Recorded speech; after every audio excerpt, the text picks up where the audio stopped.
Ready to move out? My husband, looking at me as if I've outlived my usefulness, confronted me. Treated like an ATM, now he was kicking me out of the house. Why must it always be me who suffers? Vowing revenge, I agreed to leave.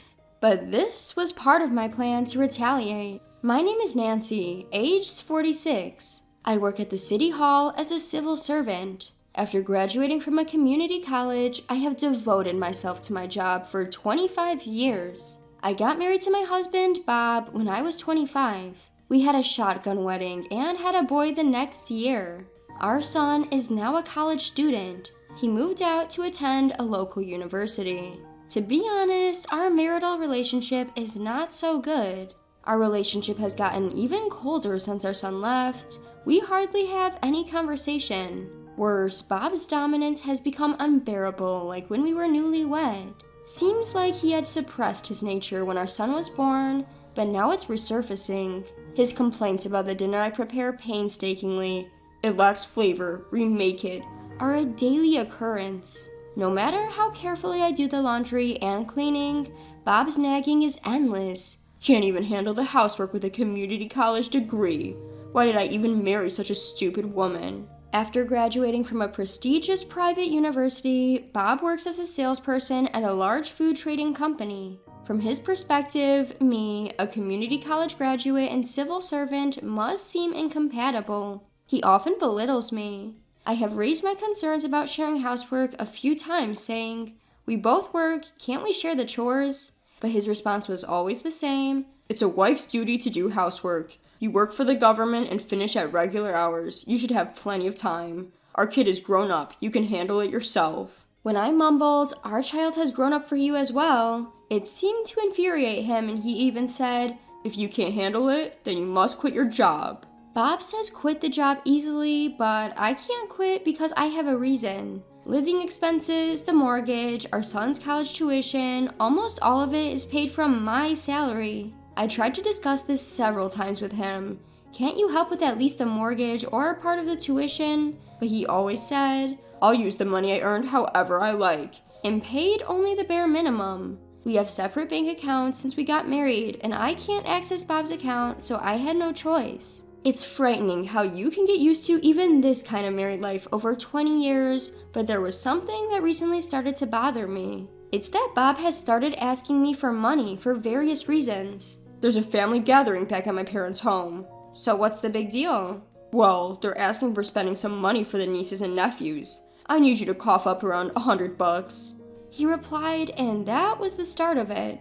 I recognized the necessity of family obligations, but found it strange why he couldn't pay it by himself. Nevertheless, I had a clear vision of being insulted as a cold woman if I refused to pay, so I complied. But from that day, things took a turn. "My dad got injured and had to be hospitalized," he informed me. "Oh no, we must visit him soon." "No need for a visit, but can you spare around $400 for a get-well gift?" he said. On another day, he also said, "Some distant relative seems to have gotten married." "Distant relative? From your mother's or father's side?" "Stop poking your nose into everything. We need around $300 for a wedding gift, so be prepared." Before I knew it, I was squeezed out of several $1,000s on top of our daily expenses. Trust in Bob was on a shaky ground, and my suspicion towards him only grew. He continued to solicit money from me, but I began to dodge his requests skillfully. This only led to Bob's temper souring and him taking his anger out on me. "Don't you want to contribute anything to your in-laws?" He raged whenever our paths crossed. I wondered why I had to endure all this. Sometimes I was on the brink of tears. Around the same time, I also started noticing Bob coming home late. Some days he'd return with a suspicious smell of perfume, and I even found a woman's earring in his shirt pocket. The word infidelity was looming in my mind. "You're coming home late. Are you busy with work?" "I'm not like you. I have to entertain clients and stuff. Must be nice to have a cushy government job." It felt like he was belittling the work I took pride in. "You just sit in front of a computer all day. Can't even say if that's work." He laughed scornfully. "Don't belittle me." There were times when I raised my voice without thinking. Our arguments became more frequent. I couldn't understand why he had to go this far. Despite me handling most of the expenses every month, I miss the old days. He used to be such a kind man. I can no longer remember what attracted me to my husband, Bob, and why I married him. Then there came that day. My dreadful hunch turned out to be precisely accurate. It was an unusual day when Bob got home early. You're home earlier than usual today. I've got something to discuss. Discuss? I asked, confused. Suddenly, Bob bluntly said, "Get out of this house." Having suspected Bob of cheating for a while, I asked, "You want to be with your mistress?" He responded, "You catch on quick," confirming my worst fears. Women's intuition can be truly terrifying. According to Bob, his mistress was the owner of a bar he frequently used for business meetings. Unlike me, she was supposedly a charming and gentle woman. Plus, she was beautiful. "She understands me truly well. She has a kid, so we're going to live together here." He rambled on about his audacious plans, which I had no interest in hearing. I told Bob, "Give me one night to think," then retreated to our room. Behind my back, he coldly said, "Get out as soon as you can." After treating me like an ATM, now he wanted to kick me out of the house? The money he'd squeezed out of me must have gone to his mistress. The late nights at work for business meetings were probably lies. He might have been meeting his mistress after those meetings. Why do I have to suffer like this? Furious at Bob's lazy and unjust behavior, I decided to take action. The next morning, Bob asked with a snide tone, "Are you ready to move out?" I replied coolly, "I'll leave today." Seeing my refreshing attitude, Bob looked surprised but said happily, "Finally, I can escape this dull life. Having a beautiful woman in the house, even if it's just a place to sleep, is definitely better. I'll take all my stuff with me." "That's what I need. Otherwise, we can't start our new life." Bob, with his smug face, referring to his new life and his mistress. To such a husband, I said, I want a divorce as my condition for leaving the house. I didn't want to end up as a pathetic wife who just accepts her husband's infidelity and leaves. I'm going to divorce this man. I pulled out the divorce papers I had prepared for a time like this. Visualizing his future with his mistress and overjoyed, Bob readily signed the divorce papers saying, "That's an easy thing." That afternoon, I packed my belongings and left the house. I feel so refreshed. My husband, Bob, exclaimed loudly enough for me to hear at the doorway. His smug happiness was only temporary, I thought.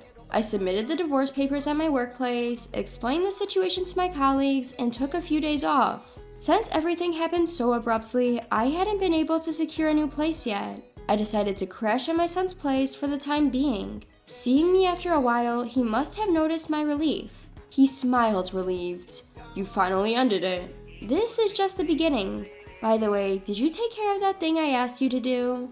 Absolutely. Did exactly as you said. Thank you. The curtains of my revenge had just been lifted. A week later, I received a call from a familiar number. No mistake, it was Bob. Or should I say, my ex-husband now. At first, I ignored his calls, but the incessant ringing forced me to answer. I took a deep breath before picking up the phone. "What the hell is going on?" He barked from the other end. It was the end of the month, a day when various payments were due. What are you talking about? This month's payments. What are you talking about? We're divorced. Where is my obligation to pay? What did you say?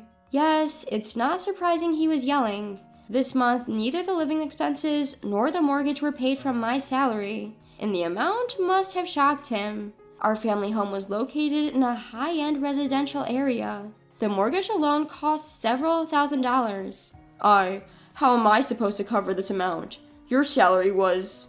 Bob's voice sounded incredulous. I decided to explain everything from scratch. We've been living separately under the same roof for a while, so I didn't feel the need to tell you. I've been promoted to director after my work was recognized. Director? Not a manager? Since when? Since our son started high school, I believe. My salary is probably double more than yours. What? Bob seemed flabbergasted with each revelation. Something else I didn't tell you, I've been reinvesting money for our son's education since he was born. I now have a few $100,000 in assets. Thankfully, we kept separate bank accounts since we were married, so you didn't know anything about the money. Impossible. How could? I continued with my explanation. I had planned to divorce him sooner, but it was beneficial to keep him as a handy ATM machine. I managed to get him to agree to the divorce willingly. I pretended to be a docile woman who depended on him for money. I told our son well in advance that we were planning to divorce and suggested he go to a local university. Everything was part of my plan. After I finished speaking, Bob was speechless. How does it feel to be countered by your wife, who you've looked down upon because she only graduated from a community college and worked a cushy government job? He probably never thought I'd be this forthcoming. He was at a loss for words. Isn't it strange that he never questioned how we maintained a middle-class lifestyle and beyond? Of course, since we're divorced, I have no obligation to pay anything that I used to, including this month's payments. Isn't the condo in your name? Shouldn't you be the one to pay the mortgage? Where are you? What? I'll come to get you. Tell me where you are. Bob managed to utter. They told me at work that you were taking a few days off, but they don't know where you are. How am I supposed to live now? He mumbled. That's no surprise, since I've gone into hiding with the help of my workplace and our son. Of course, I also enlisted the help of my parents and relatives. Thanks to that, Bob seems to be at his wit's end. Why don't you work and earn your own money? Of course you won't be able to live as comfortably as before with your debt, I said coldly, and I could tell Bob was taken aback. How do you know that? Simple, just hire a private investigator. It's a surefire way. It turns out that my ex-husband Bob was squandering most of his salary on gambling. As a result of his debts, he had been paying them with the money I was providing for our monthly living expenses. Are you insane, Bob, giving money to your mistress on top of everything else? One day, I'll throw your words back at you. Why did I marry such a fool? I retorted mercilessly, leaving Bob breathless and silent again. After a while, Bob suddenly softened his voice. I admit I was wrong. Can't you come back to me? I was totally wrong. Please tell me your address. I want to apologize in person. He kept throwing out lies just to keep me on the line. Seemingly, he hadn't learned his lesson yet, so I decided to reveal 2 more truths to Bob. By the way, have you checked your mailbox? Why are you asking all of a sudden? Haven't seen it yet, huh? You should have received a bill for alimony. Bob may not realize this, but I never said anything about an amicable divorce. He was the one who committed adultery. Obviously, I have the right to demand alimony from him. But even at this point, Bob insisted, I've never said I cheated on you. Having anticipated this, I told him, the bill for your alimony is accompanied by your report of your adultery investigation and evidence photos. Actually, most of the content of this report is thanks to the efforts of our son, not the private investigator. One day when I visited our son John, Mom, I have this. What is it, John? What John slowly pulled out was a photograph capturing Bob in the act of cheating. You didn't divorce because of me, right? I couldn't do anything until now, I'm sorry. Don't worry about it, John. I wanted to be of some help. According to John, he had been running around collecting evidence during his spare time from school and work. He made the effort even though he lives quite far away from our home and had to spend his valuable days off. I couldn't waste the evidence that John had worked so hard to gather. Knowing Bob, he'd surely try to wiggle his way out of this, so I had prepared thoroughly. There's one more thing. What more could there be? Have we received any notification from our son's university yet? What kind of notification are you talking about? About the tuition fee withdrawal. What? Yes, the procedure I had asked our son to handle was to change the account for tuition fee withdrawal to be under Bob's name. That's because the tuition fee for this semester is going to be withdrawn soon. Wait a minute, let's talk this through calmly. I am perfectly calm. He should feel somewhat relieved that our son didn't enroll in the same prestigious university as Bob did. Our intelligent son, against Bob's objections, studied hard and enrolled in a cheaper, local university in Idaho. But still, even just the first semester tuition fee will cost thousands of dollars. Since the deadline for alimony is approaching, please transfer it sooner. Please, give me a break. Why don't you stop making a scene? I won't have anything to do with you anymore. Saying that, I hung up the phone. Later, I heard through the grapevine that after the assistance from me stopped, Bob had to sell the condo where he was living. Now he is living in a rundown 500 square foot apartment that is so old. Without any source of money, a desperate Bob tried to keep me involved, calling me again and again. I don't know what kind of woman his mistress is, but it seems she's not willing to help him. I heard later that apparently his mistress had even left him alone. I had a private detective track his mistress too. And to my surprise, it turned out that the mistress didn't have any children. Bob was the only one serious about it. It seems he was completely taken for a ride. Having used me like an ATM and kicked me out of the house, I would like him to reflect on his actions thoroughly. Apparently, Bob, unable to manage with his own debt and the alimony he owes me, turned to his parents, but they didn't forgive him for the terrible things he did to me and turned him away. Having been disowned by his parents, Bob now has no one to rely on and is said to be lost. As for me, I have been finally liberated from all the trouble and am living a leisurely life. With the assets gained from investments and the alimony from Bob, I bought a newly built condo. On the weekends, our son comes to visit and we have tea and study together. Surprisingly, it turns out his dream is to become a public servant just like me. He's studying hard, taking my advice for the National Civil Service exam. Seeing this makes me very happy. I returned to my workplace and distributed sweets to my boss and colleagues who had supported me. What I have realized again through this experience is that if you work hard with sincerity, you will definitely be rewarded. I intend to keep this in mind and continue living.